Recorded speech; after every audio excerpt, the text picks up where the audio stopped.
ज्ञान कर्म संन्यास योगा या चॅनलवर तुमचे स्वागत आहे. आजचा प्रश्न, आपण आपले कर्तव्य कर्माचे पुण्य का सोडावे? हो, बरोबर ऐकले तुम्ही. इथे कर्तव्य कर्माचे पुण्य सोडण्याची गोष्ट होत आहे. पण आपण तर नेहमी पुण्य कशाने वाढेल याचा विचार करत असतो. आपलं पुण्य वाढायला पाहिजे हा सतत विचार करत असतो. मग या प्रश्नामध्ये तर वेगळंच सांगितलं आहे. इथे पुण्य सोडण्याची गोष्ट केलेली आहे. तर याचे उत्तर ऐकण्यासाठी व्हिडिओ शेवटपर्यंत नक्की ऐका. मोस्ट ऑफ द पीपल आपल्या कर्माला धरून ठेवत असतात. म्हणजे काय? जसे की मी हे केलंय, मी हे करतोय, मी हे करणार आहे. आणि याच लोकांच्या माध्यमाने भगवंत आपल्याला म्हणतात की तुमचे कर्म मला अर्पण करत चला. हो, तर as per Shrimad Bhagavad Gita chapter 5 श्लोक 10, ब्रह्मण्याधाय कर्माणि संगं त्यक्त्वा करोति यः लिप्यते न स पापेन पद्मपत्रमिवाम्भसा.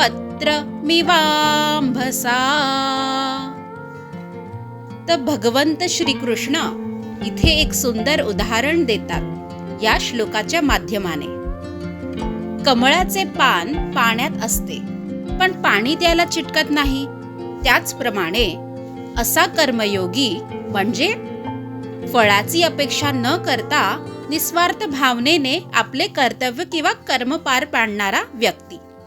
तर असा व्यक्ती किंवा मनुष्य संसारात राहूनही संसाराच्या पाप पुण्याने आणि सुखदुःखाने बांधला जात नाही. आपल्याला कर्तव्याचे कर्म करायचे आहे आणि हे आपण देवासाठी करतोय किंवा करतीये या भावनेने आपल्याला ते कर्म करायचे आहे आणि ते कर्तव्याचे कर्म देवाला अर्पण करायचे आहे.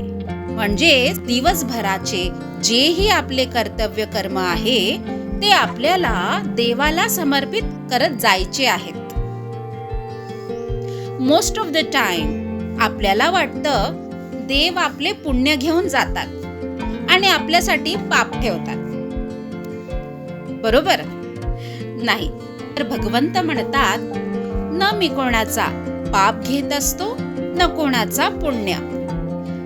आणि हो, देवाला समर्पित केलेला कर्म भस्मसात होत असतो आणि समर्पित केल्यामुळे त्या कर्माचे पाप किंवा पुण्य आपल्याला लागत नाही. आता पाप तर आपल्याला लागायला नको हे मान्य आहे, पण पुण्य का लागायला नको? याचं कारण असं की पुण्य जर आपल्याला लागलं तर त्याचा भोग घेण्यासाठी आपल्याला दुसरा जन्म घ्यावा लागतो. आपल्याला पुण्य हा हक्क सोडून द्यायचा आहे. तर याचा अर्थ हा नाही की आपल्याला वाईट कर्म करायचे आहेत. 100% नाही. आपल्याला सच्चिदानंदच्या मार्गाने चालायला हवे. सच्चिदानंद म्हणजे सत्य, चेतना आणि आनंद. तर सुख, दुःख, लाभ, हानी, पाप, पुण्य एक्सेट्रा या सगळ्यातून आपल्याला मुक्त व्हावं लागेल. आणि मुक्त होणेस म्हणजे मोक्ष. आणि मोक्ष हवा असेल तर आपली कर्म आपल्याला देवाला अर्पण करावीच लागेल, म्हणजे समर्पण करावीच लागेल. आता आपल्याला कळले की भगवंताला आपली कर्म समर्पण करत चालायचं आहे. पण एक्झॅक्टली देवाला आपली कर्म समर्पण करून काय होत असतं? तर याने आपलं अंतर्गत म्हणजेच मन शुद्ध होत असतं. मन शुद्ध झाल्याने काय होतं? तर मन शुद्ध झाल्याने आपलं ज्ञान प्रकाशित होत असतं. आणि ज्ञान प्रकाशित झाल्याने काय होतं? तर असं होतं की आपले सगळे पाप नष्ट होतात. जसं सूर्योदय झाल्याने पूर्ण जग प्रकाशित होत असतं, तसं आपलं ज्ञान प्रकाशित झाल्याने परमात्माचे दर्शन आपल्याला होते. ही जबाबदारी म्हणजे कुठली? ही जबाबदारी आपल्याला परमात्माने दिलेली आहे असा भाव आपल्या मनात जागृत करून आपल्याला आपली कर्म समर्पित करत चालायचे आहे आणि यानेच आपल्याला जीवनमुक्ती प्राप्त होते. असा ज्ञान प्रकाशित झाल्यामुळे त्या व्यक्तीच्या दृष्टीमध्ये समानता म्हणजे स्थिरता येते. मग तो किंवा ती व्यक्ती कुठेही बघत असेल तर सगळ्यांना सारखाच बघायला लागतो किंवा लागते. म्हणजे त्या व्यक्तीला सगळ्यांमध्ये परमात्मा दिसायला लागतो. जो मनुष्य आपली सर्व कर्मे भगवंताला अर्पण करून कर्माच्या फळाची तीव्र इच्छा न ठेवता निष्काम भावनेने कर्म करतो, तो मनुष्य पापांनी किंवा बंधनांनी गुंतलेला राहत नाही.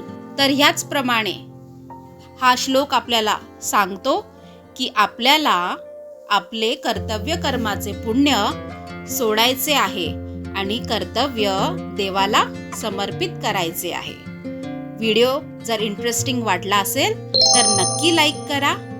अजून इंटरेस्टिंग व्हिडिओज बघण्याकरता चॅनलला फॉलो किंवा सबस्क्राईब नक्की करा. शेवटपर्यंत व्हिडिओ ऐकण्याकरता धन्यवाद.